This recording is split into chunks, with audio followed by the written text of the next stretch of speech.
జాగ్రత్త సుమ. ఏదైనా అబద్ధ బోధ నీకు అందించబడుతున్నప్పుడు చాలా స్వీట్గా ఉంటుంది. అది ఏదో కొత్తగా ఉన్నట్టు అనిపిస్తుంది.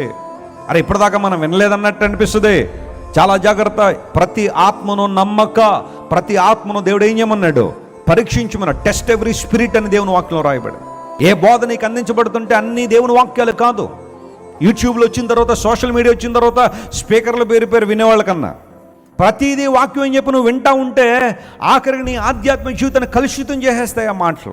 వాక్యాన్ని ప్రక్కకి నెట్టేసి కొంతమంది సైద్ధాంతికపరమైన విషయాలు, మారు మనసు గురించి, రక్షణ గురించి మాట్లాడరు కొంతమంది, లేదా దేవుని వాక్య విధానాలు మాట్లాడకుండా ఏదో రకమైన సిద్ధాంతాన్ని పట్టుకొచ్చి దాన్నే ముందు పెట్టి చాలా మందిని ఇబ్బంది పెట్టేవాళ్ళు చాలామంది ఉన్నారు. దేవుని ప్రజలారా వినండి, అపవాది ఆ ఊరులు వేసి ఏం చేస్తాడంట? చిక్కించుకుంటున్నాడో. అయితే యేసు ప్రభు వారి లోకానికి వచ్చిన కారణం ఏంటో తెలుసా?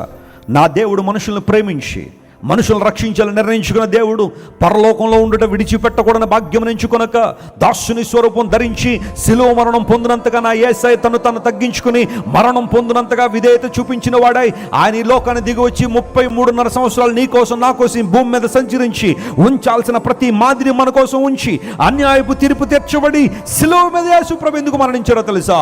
బంధకాల్లో ఉన్న ప్రతి మనిషిని తన మహిమ ద్వారా విడిపించాలనే, చెరలో ఉన్న మనిషిని విడుదల చేయాలనే. నామములో, క్రీస్తు ప్రభులో నిజమైన స్వాతంత్రం ఉంది. హల్లెలూయా.